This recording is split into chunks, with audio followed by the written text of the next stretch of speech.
جامعہ دارالعلوم مجددیہ امان کی سبسکرائب کریں اور بیل آئیکن کو دبائیں تاکہ ہماری نئی آنے والی ویڈیو آپ کو سب سے پہلے پہنچ سکے۔ جزاکم اللہ خیرہ، احسن الجزا۔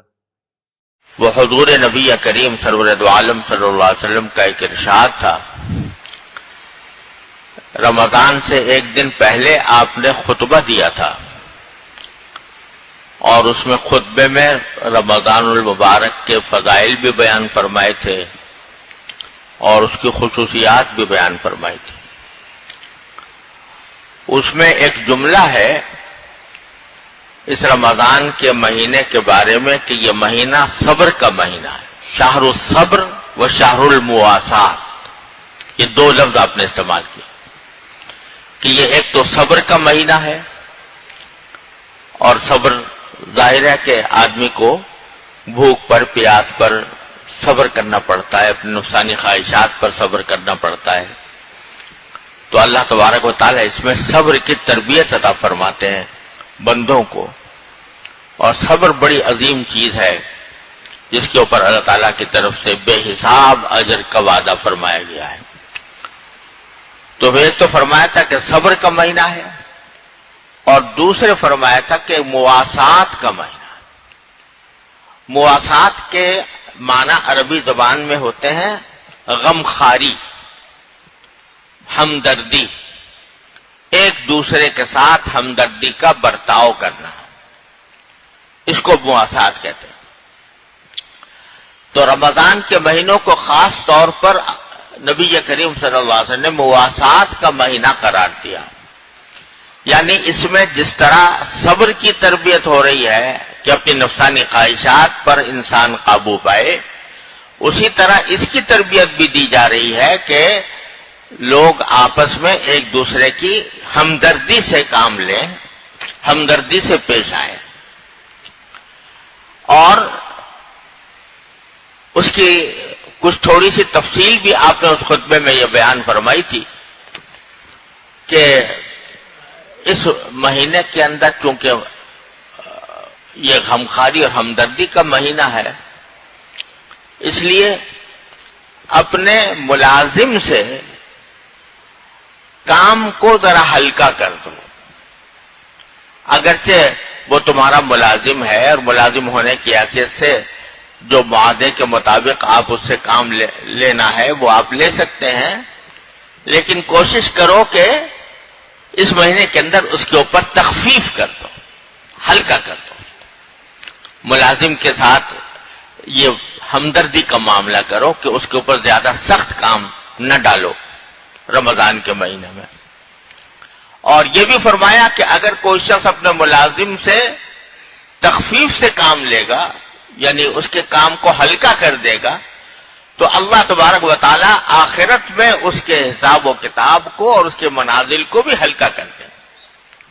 یہ اللہ تبارک و تعالی نے اس کے اوپر فضیلت رکھی ہے تخفیف کرنے کی۔ تو مواسات کا ایک حصہ یہ ہے کہ دوسروں کے ساتھ آدمی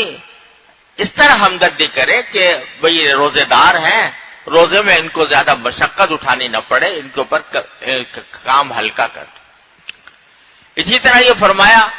کہ لڑائی جھگڑے سے اس میں بالکل پرہیز کرو۔ اگر کوئی شخص تمہارے ساتھ لڑائی جھگڑا کرنے لگے تو کہہ دو بھائی میرا تو روزہ ہے، تو میں لڑائی جھگڑا نہیں کرنا چاہتا، یعنی اپنا حق بھی ہے۔ کوئی خاص شخص بلا وجہ خامخواہ آپ کے اوپر غصہ ہو رہا ہے تو کوئی تک تو نہیں ہے اس کے غصہ ہونے کا، کوئی وجہ نہیں ہے، خامخواہ غصے کا اظہار کر رہا ہے، تو آدمی کا دل تو چاہتا ہے کہ میں اینٹ کا جواب پتھر سے دوں، تو لیکن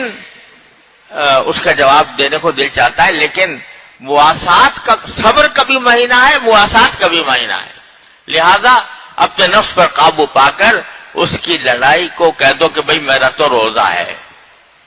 تو میں تمہارے ساتھ بحث نہیں کر سکتا، تمہارے ساتھ میں لڑائی نہیں کر سکتا، کیونکہ مواسات کا، صبر کا اور مواسات کا مہینہ۔ اسی طرح یہ فرمایا اسی خطبے کے اندر کہ اگر کسی شخص کو کوئی شخص کسی دوسرے کو افطار کرا دے افطار کرا دیں تو اللہ تبارک و تعالی اس کے اپنے فضل و کرم سے اس کو ایسی شربت پلائیں گے آخرت میں کہ جس کے بعد اس کو کبھی پیاس کی شدت محسوس نہیں ہوگی. کسی کو افطار کرتے صحابہ کرام نے پوچھا یا رسول اللہ ہر ایک کے پاس تو اتنا ہوتا نہیں کہ دوسرے کو افطار کرائے, اتنا کھانا خود ہی نہیں ہوتا, اپنے گھر والوں کے لیے پورا نہیں ہوتا. اس زمانے میں تو صحابہ کرام پر بڑی تنگی ترشی کا دور گزر رہا تھا, تو پھر کیا کریں؟ تو آپ نے فرمایا کہ اگر کوئی شخص ایک گھونٹ پانی یا ایک گھونٹ دودھ کا بھی پلا دے تو اس کی بھی یہی فضیلت ہے, اور اسے اگر افطار کرا دے تو اس کی بھی یہی فضیلت ہے. تو اللہ تبارک و تعالیٰ نے دروازے چوپٹ کھول رکھے ہیں اپنی رحمت کے, بہانے ڈھونڈے جا رہے ہیں مغفرت کے, اور لوگوں کے لیے جنت کے دروازے کھولے جا رہے ہیں. تو افطار کرانا بھی بڑی فضیلت ہے. الحمدللہ اللہ تعالیٰ کا شکر ہے ہمارے ہاں ہمارے معاشرے کے اندر یہ ایک روایت ہے, اور الحمدللہ اچھی روایت ہے کہ وہی وہ غریبوں کے لیے نہیں بلکہ ہر ایک کے لیے دسترخوان بچھے ہوتے ہیں, کوئی بھی آ کر افطار کرے. لوگ افطار کے لیے سامان لیے کھڑے ہوتے ہیں راستوں کے اوپر, وقت کے اوپر کسی کو افطار کرا دیا, بڑی اچھی بات ہے.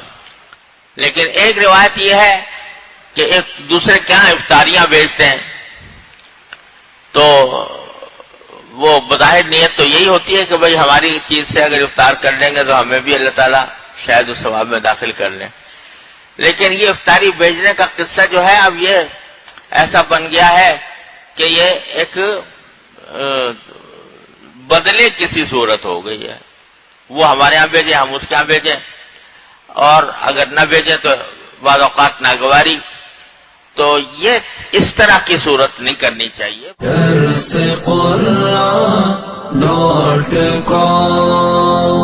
www.darsequran.com